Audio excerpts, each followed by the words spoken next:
সুপ্রভাত সবাইকে। তা বলো, সকলে এই 4 দিনের ছুটি কেমন কাটালে? আমার তো হিসেব করে করেই কেটে গেল মহারাজ। বাবা বাবা বাবা, তা খুব খরচ করে ফেলেছো বুঝি? গে আমার তো মোহর গুনে গুনেই কেটে গেল মহারাজ। তোমার তো অগুন্তি মোহর, সেক্ষেত্রে গুনতে তো হবেই। আমি মেয়ের বাড়ি গিয়েছিলাম মহারাজ। হ্যাঁ, ছুটিতে একটু না ঘুরতে গেলে হয়? আমি বাড়িতেই ছিলাম, খেয়েছিও কম, যাতে খরচ বেশি না হয় আমার সঞ্চিত ধন। হ্যাঁ, বেশি খেয়ে মোহর সব না উড়িয়ে দেওয়াই ভালো। যাই হোক, তাহলে দেখছি এই 4 দিন তোমরা সবাই খুব ভালোই কাটিয়েছো। হ্যাঁ, না মহারাজ, আমরা এই 4 দিনের ছুটি কেউ খুব ভালো করে কাটাই। মানে এই যে তুমি মেয়ের বাড়ি গিয়েছিলে, বৈদ্য এই ছুটিতে এত জিনিস কিনেছে যে হিসেব করেই কাটিয়েছে। সভাকবি বাড়িতে ছিল কিন্তু কম খেয়েছে, আর মন্ত্রী অগুন্তি মোহর গুনেছে। তাহলে সবাই তো মনের সুখে যে যার কাজ করেছে। মহারাজ, অনেক সময় মুখে শুনে যা ভাবা হয় তা ঠিক হয় না মহারাজ। আমি মেয়ের বাড়ি গিয়েছিলাম কিছু আনাজপত্র আনতে, যাতে বেশ কিছু মাস আমার বাজার করতে না হয়। কারণ এখন বাজারে জিনিসপত্রের যা আকাশ ছোঁয়া দাম মহারাজ। আমিও এই কদিনের ছুটিতে প্রচুর জিনিস কিনে তার দাম হিসেব করতে বসিনি মহারাজ। আমি হিসেব করছিলাম বেতন পেয়ে কোন খাতে কতটা খরচ কমিয়ে গোটা মাস জীবন ধারণ করতে পারবো। আমিও যাতে বেশি না খেয়ে তাড়াতাড়ি আনাজপাতি শেষ করে ফেলি, সেই জন্যই কম কম খাচ্ছিলাম। এরকমের কারণটা কি বুঝতে পারছি না তো। তোমরা তো সবাই যথেষ্ট পরিমাণে বেতন পাও, তাহলে আগে মহারাজ, অপরাধ নেবেন না।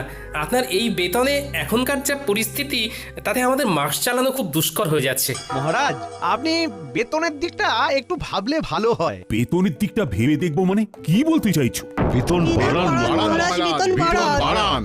অসম্ভব, অসম্ভব। এই তো বিগত 4 মাস আগেই বেতন বাড়িয়েছি। তোমরা সবার কাজের পাশাপাশি উপরি আয়ের ব্যবস্থা করো। উপরি আয়? মহারাজ, মাথা ঠান্ডা করুন। একটু ভাবুন মহারাজ, একটু ভাবুন। আমি তোমাদের কথা অনেক ভেবেছি, এবার তোমরাও আমার কথা একটু ভাবো। আমি বেতন বাড়াতে পারছি না, আর আজকের মতো এখানেই সভা শেষ করছি। তোমরা সবাই এসো। বেতন বাড়ানোর কথা বলতেই সবার কাজ শেষ করে দিলেন। এ আবার কেমন ব্যবহার?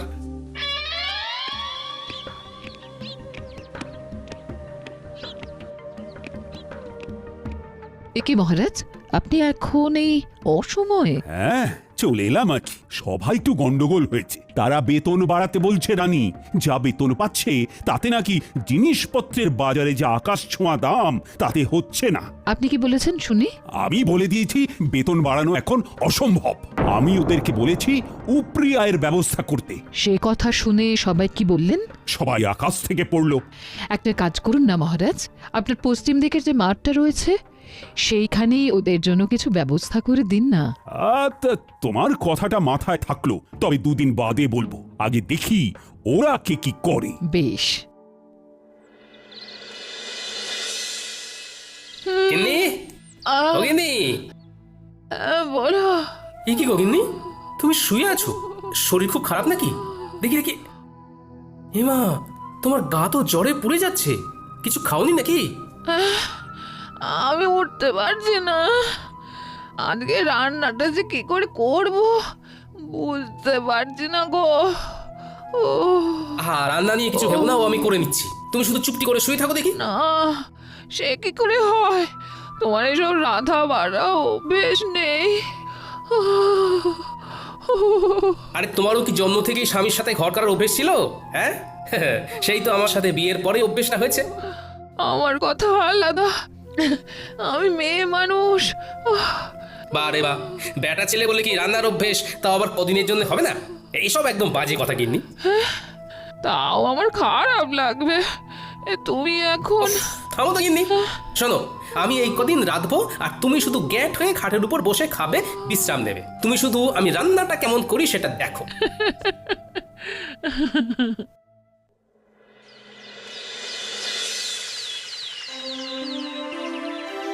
সুপ্রভাত। আশা করি সবাই ভালো আছো। কালকে যা হলো তারপর কি আর ভালো থাকা যায় মহারাজ? দেখো, আমি তোমাদেরকে যা বলার বলেই দিয়েছি। এই যাবৎকাল তোমাদের যখনই যা অসুবিধে হয়েছে আমি পাশে ছিলাম, এখনো আমি পাশে থাকবো। তাই বলে যখন তখন বেতন বাড়ানোটা সত্যি অসুবিধের। আমি তো শুধু চিকিৎসাই পারি, এর বাইরে তো কিছুই পারি না। তাই তাই কিভাবে যে উপরি আয় হবে অন্য কিছু করে সেইটাই মাথায় আসছে না। মহারাজ যদি একটু উপায় বলে দেন। সেই আমাকেই উপায় বলতে হবে? আচ্ছা, দেখছি।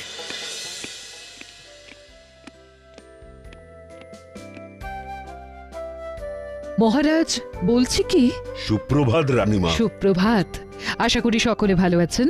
ভালো নেই, খুব সমস্যায় আছি রানীমা। তা আজকে গোপাল আসেনি কেন? তাই তো, তালে গড়ে খেয়ালই নেই। আগে মহারাজ, আমি এসেছি। এ কি গোপাল, এত দেরি হলো যে? তোমার শরীর ঠিক আছে তো? আমার শরীর তো ঠিক আছে, কিন্তু কিন্তু আমার গিন্নির শরীর ভালো নেই। তাই ঘরের কিছু কাজ সামলে রান্না করে আসতে গিয়ে দেরি হয়ে গেল। এই রে, ও গোপাল, কটা শাড়ি আর চুড়ি এনে দেবো নাকি? গোপাল, তাহলে সুগৃহিণী দক্ষ রাধুনী হয়ে গেলে নাকি? দরকার পড়লে যদি হই তাতে মন্দ কি বলুন? সকলে চুপ করুন, বরং আপনারা গোপালকে দেখে শিখুন। সে স্ত্রীর শরীর খারাপে নিজে এগিয়ে এসেছে, স্ত্রীর কষ্টটা বুঝেছে। ঠিকই তো, না কষ্ট বুঝলে হয়। এই বৈদ্যমশাই, আপনি আজই গোপালের বাড়ি গিয়ে ওনার স্ত্রীকে দেখে আসবেন। গোপাল, সত্যি তোমার তুলনা হয় না। থাক, অমন মেয়ে মানুষের কাজ করে আমার সুখ্যাতি পাওয়ার দরকার নেই।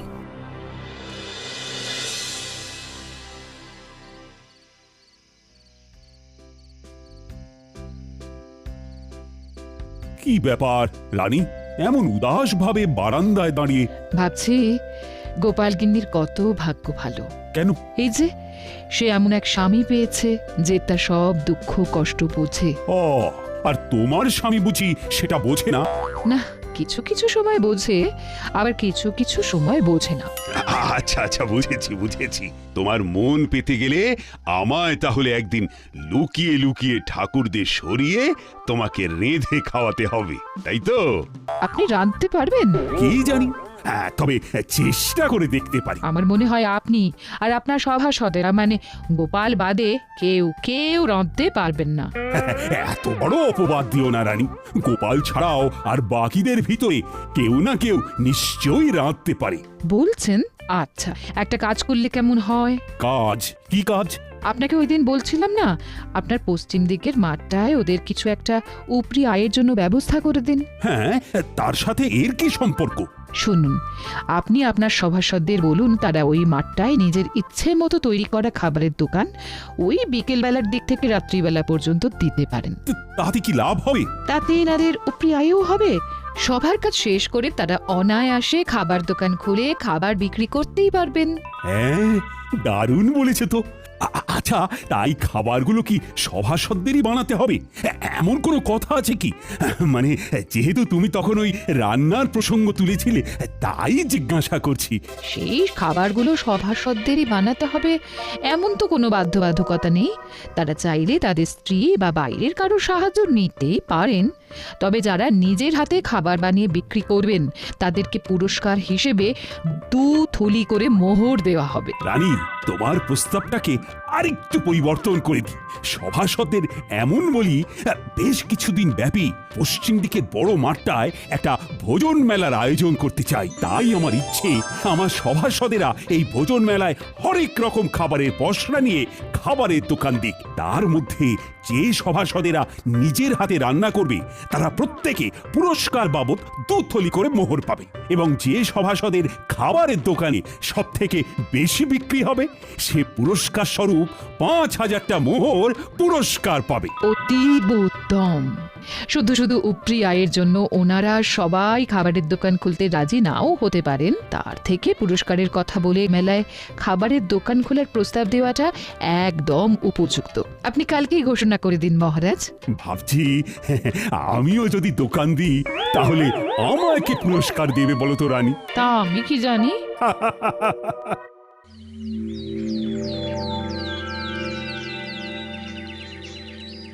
হ্যাঁ, তোমাদের সকলকে আজ একটু তাড়াতাড়ি ডাকার পিছনে আমার একটা বিশেষ উদ্দেশ্য আছে। কি উদ্দেশ্য মহারাজ? মহারাজ আমি তোমাদের সকলের উপরি আয়ের জন্য একটা পদ ভেবেছি। বাহ বাহ বাহ, বাহ কি উপায় আপনি ভেবেছেন মহারাজ? আমি আমার পশ্চিমের মাঠটায় একটা ভোজন মেলার আয়োজন করতে চাই। সে অতীব ভালো, কিন্তু মেলায় গেলে তো খাবার কিনতে কিনতেই প্রচুর খরচ হয়ে যাবে। তাহলে এভাবে আমাদের উপরি আয় হবে কি করে মহারাজ? নিজের দোকান থেকে খেলে ব্যয় হবে না মন্ত্রী। নিজের দোকান মানে? আপনি কি ওই মেলায় আমাদের দোকান দিতে বলছেন মহারাজ? একদম ঠিক। আমি চাই পশ্চিমের মাঠে আয়োজিত সারা কৃষ্ণনগর ব্যাপী ভোজন মেলায় সাধারণ প্রজাদের পাশাপাশি আমার সভাসদেরাও খাবারের দোকান দিক। দোকান দিলে উপরে আয় হবে বটে, কিন্তু দাঁড়াও দাঁড়াও, আমার ঘোষণা এখনো শেষ হয়নি। আমি ঠিক করেছি আমার সভাসদদের ভিতরে যারা নিজেরা হাতে করে খাবার বানিয়ে বিক্রি করবে তারা প্রত্যেকে 2 থলি করে মোহর আমার তরফ থেকে পুরস্কার পাবে। আহা দাঁড়াও, এখনো তো কথা শেষ হয়নি। আর যে সভাসদদের দোকানে সব থেকে বেশি বিক্রি হবে সে আমার তরফ থেকে পুরস্কার বাবদ 5,000 মোহর পাবে। তার মানে খাবার বেশি বিক্রি করতে পারলে 5,000 মোহর পুরস্কার, আর নিজের হাতে খাবার বানাতে পারলে 2 থলি মোহর পুরস্কার। আবার নিজে খাবার না বানাতে পারলেও অন্য কারুর সাহায্য নিয়ে উপরি আয়ের জন্য দোকান দেওয়া যাবে, তাই তো মহারাজ? একদম। এই মেলা প্রায় মাসখানেক চলবে। তাহলে তোমরা কি ভাবছো? মানে আমার প্রস্তাবে কি রাজি হবে? আমি রাজি মহারাজ। আমি দোকান দিতে রাজি, যদি হেরেও যাই বাজি। আমিও রাজি। আমিও দোকান দেব। মহারাজ, দোকান না দিয়ে সবার দোকানের খাবার চেখে দেখার জন্য কোনো পুরস্কার নেই না? মন্ত্রী ইয়ে মানে মহারাজ, আমিও সবার মতো দোকান দেব তাহলে। বেশ, তাহলে সবাই প্রস্তুত হয়ে নাও। দিন 7 পরেই শুরু হবে ভোজন মেলা। ও হ্যাঁ, মনে আছে তো সবার, কালকে আমাদের ছুটির দিন, রাজসভা বন্ধ। হ্যাঁ মহারাজ।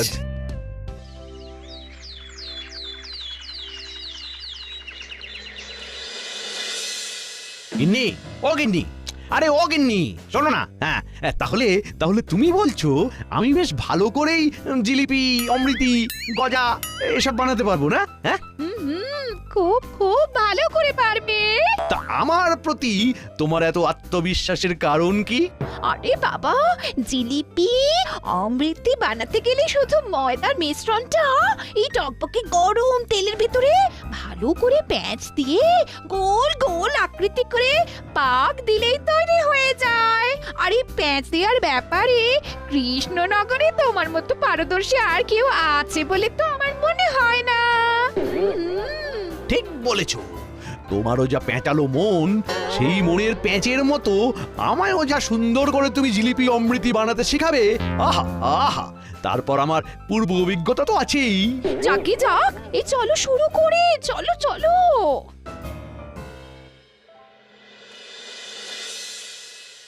বলি, ও গোপাল, আমার দ্বারা এসব হবে না। আমি আগে কখনো রান্না করিনি। হবে না মানে? সব হবে। তুমি নিজে না একজন বিজ্ঞানী, তুমি এরকম করলে হবে? চেষ্টা করলে সব হয় বন্ধু। আগে গোল গোল লুচি বানাতে শিখতে হবে, তারপর আলুর দম। গিন্নি থেকে সব জেনে এসেছি। এর থেকে সূত্র বা কোনো যন্ত্র আবিষ্কার করা অনেক সহজ। মেলা বেলা হয়ে যাচ্ছে বন্ধু। ইস, এরকম যদি কোনো যন্ত্র থাকতো যার দ্বারা আপনা আপনি খাবার হয়ে যেত। আগে লুচি আলুর দমটা শেখো, তারপর তুমি ওরকম যন্ত্র আবিষ্কার করো, কেমন? না, মানে কোনো ইয়ে টিয়ে নয়, চুপচাপ কাজে নামো। তুমি তো জানোই আমি ছড়ার পাত্র নই।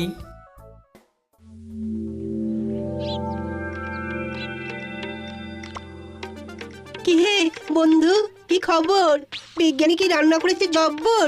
শিখিয়ে তো এলাম তাকে, একদম ফল পাওয়া যাবে ভোজন মেলায় হাতে নাতে। আহা, কি দারুণ ছন্দ! দেখো তো কেমন বেরোচ্ছে ঘুগনির গন্ধ। আহ, কি দারুণ গন্ধ! তা সভাকবি, তুমি কি রাঁধতে পারো? হ্যাঁ, আমি রাঁধতে পারি, তাতে নেই কোনো সংশয়।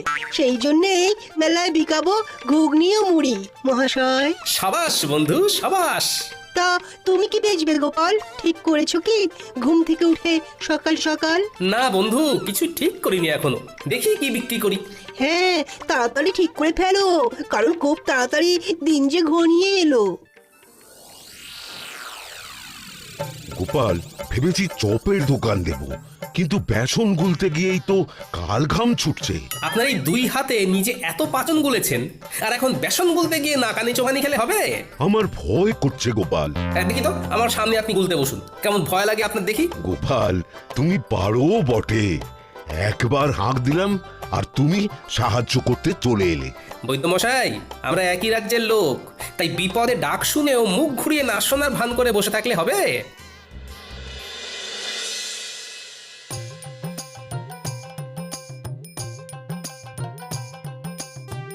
হ্যাঁ গো, এলে? হ্যাঁ হ্যাঁ, মোটামুটি সবার বাড়ি একবার করে ঢু দিয়ে এলাম, বুঝলে গিন্নি। দেখলাম মোটামুটি সবাই একদম জোর কদমে রান্নার প্রস্তুতি নিচ্ছে। তা তুমি কি বানাবে কিছু ঠিক করলে? এমনিতে বাড়ির রান্না তো বেশ ভালোই করছো। সেটাই তো এখনো ঠিক করে উঠতে পারিনি। সবাই মোটামুটি সেই গতে ধরা রান্নাই করছে। না, আমায় একটু অন্যরকম কিছু ভাবতে হবে। দাদু, ও দিদা, এক ঘটি জল দাও না। ঝাল কি ঝাল? আর খাবো না, না কুলছি কাল বলছি, আর খাবো না। উফ, বাপরে বাপ। দাঁড়া দি, কিন্তু কি খেয়েছিস বলতো? ফুচকা। আমার বাবা শহরে গিয়েছিল, তাই ফেরার পথে ওখান থেকে এনেছিল ঝাল ঝাল ফুচকা। জানো তো দাদু, এখানকার কেউই ফুচকার তেমন নাম শোনেনি। গিন্নি, ও গিন্নি, ফুচকার দোকান দিলে কেমন হয়? খুবই ভালো হয়। হ্যাঁ, সেইবারে খুকির বাড়িতে গিয়ে খেলাম, শহর থেকে জামাই এনেছিল, অসাধারণ। কিন্তু তুমি কিভাবে বানাই শিখবে কি করে? এখনো হাতে 4-5 দিন সময় আছে গিন্নি। শহরে গিয়ে শিখে আসবো কালকে, তারপর ভোজন মেলায় ফুচকা বিক্রি করবো। আহা, শুধু খাবারের মেলায় কেন, গোটা কৃষ্ণনগরে তুমি বিক্রি করবে। এখানকার কেউ জানেই না ওই ফুচকার নাম। ভালো লাগলে না, এই প্রচুর প্রচুর বিক্রি হবে। তা ঠিক, আর মহারাজ এটাও বলেননি যে খাবার শুধু ভোজন মেলাতেই বিক্রি করতে হবে। আমি কিছুক্ষণ দোকানে থেকে ফুচকা তৈরি করে ঠেলা গাড়ি নিয়ে ফুচকা বিকোতে বেরিয়ে যাব। তারপর তুমি আর ন্যাপলা পুঁটি গুলটে দোকান সামলাবে। দাদু, তুমি চিন্তা করো না, আমরা সব সামলে দেব। দারুণ দারুণ জিনিস খাওয়ালে গোপাল, অপূর্ব স্বাদ। পুরটা খাসাও মেখেছো গোপাল। শুভেচ্ছা বন্ধু, একদম অন্য ধরনের জিনিস খাওয়ানোর জন্য। আর অসংখ্য ধন্যবাদ আমাকে লুচি আলুর দম শিখিয়ে দেওয়ার জন্য। আরে ধুর, কি যে বলো, তা বিক্রি কেমন হচ্ছে? আমার দোকানেও মন্দ নয়। আমার দোকানেও তোমার কল্যাণে বেশ ভালোই বিক্রি হচ্ছে। বাহ, শুনে ভালো লাগলো। হ্যাঁ গো, আর দেরি করো না, দেরি করো না, ফুচকার ঠেলাটা নিয়ে গুলটিকে সঙ্গে করে নিয়ে রওনা দাও, আমরা দোকান সামলে নিচ্ছি। হ্যাঁ, ঠিক বলেছো গিন্নি। এই গুলটে, চল চল চল। ফুচকা নেবে গো, ফুচকা, ফুচকা নেবে গো, ফুচকা। ভোজন মেলায় গোপালের বিখ্যাত ফুচকা।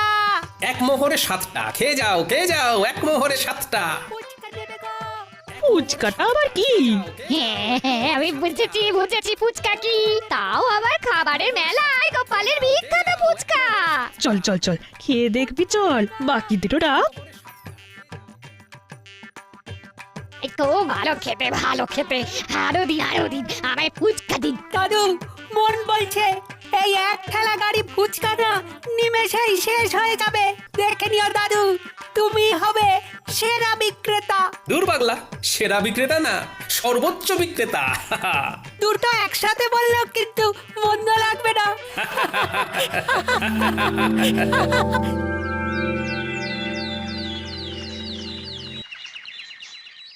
গোনো গোনো খাজাঞ্চি গোনো, কার কত আয় হলো দেখি। মন্ত্রীরটা হলো 1, 2, 3, এই সর্বমোট 300 মোহর। তবে মন্ত্রী মশাই নিজেই সব বানিয়েছেন। বেশ বেশ, পরের জন। পরের জন হলেন বিজ্ঞানী বাবু, তার মোহর 1, 2, 3, এই সর্বমোট 900 মোহর। ইনিও নিজের হাতেই খাবার বানিয়েছেন। এই বিজ্ঞানী আমার থেকেও বেশি আয় করেছে, এ কি কপাল। হ্যাঁ, এরপর সভাকবি, ওনার মোহরের সংখ্যা হলো 1, 2, 3, সব মিলিয়ে 850 মহারাজ। ইনিও নিজের হাতে খাবার তৈরি করেছেন। বাহ বাহ বাহ, চমৎকার। তারপর? এরপর বৈদ্যমশাই, ওনার মোহর হলো 1, 2, 3, 600 মোহর মহারাজ। ইনিও নিজেই চপ বানিয়েছেন। এরপর গোপাল, মোহর হলো এই 1 2 3 7,000 7,000 মোহর মহারাজ। ওরে বাবা! সাবাস গোপাল সাবাস, তুমি বিজেতা। এই ফলাফল মানি না, কারণ গোপাল শুধু ভোজন মেলায় নয়, সারা গ্রাম সারা রাজ্য ফুচকা বিক্রি করেছে। মন্ত্রীমশাই, মহারাজ শুধু বলেছিলেন ভোজন মেলায় খাবারের দোকান দিতে। উনি এর পাশাপাশি এরকম কিছু বলেননি যে সেই খাবার কেবলমাত্র ওই মেলা ছাড়া মেলার বাইরে কোনোভাবেই বিক্রি করা যাবে না। তাই আমি আমার ফুচকার বিক্রি বাড়ানোর জন্য মেলা ছাড়াও মেলার বাইরে এই রাজ্যের অন্যান্য গ্রামেও বিক্রি করেছি। সুতরাং আমি জানি আমি কোনো অন্যায় বা অসততার কাজ করিনি। আমি গোপালের এই যুক্তিকে খণ্ডাতে পারবো না, কারণ গোপাল একদম অকাট্য যুক্তি দিয়েছে। ধন্যবাদ ধন্যবাদ গোপাল, তুমি আরেকবার আমাদের চোখ খুলে দেখিয়ে দিয়েছো যে কিভাবে সততার সাথে পরিশ্রম করে নিজের আয় বাড়ানো যায়, কিভাবে বুদ্ধি খাটিয়ে কোনো নতুন জিনিসকে সবার সামনে তুলে ধরা যায়। সেই জন্যেই তো গোপাল আমাদের সবার থেকে আলাদা। নাও আনো এবার পুরস্কারটা, তার সাথে সবাই মিলে বলো গোপাল আমাদের সেরা, তাই ধন্য হয়েছি মোরা। গোপাল আমাদের সেরা, তাই ধন্য হয়েছি মোরা।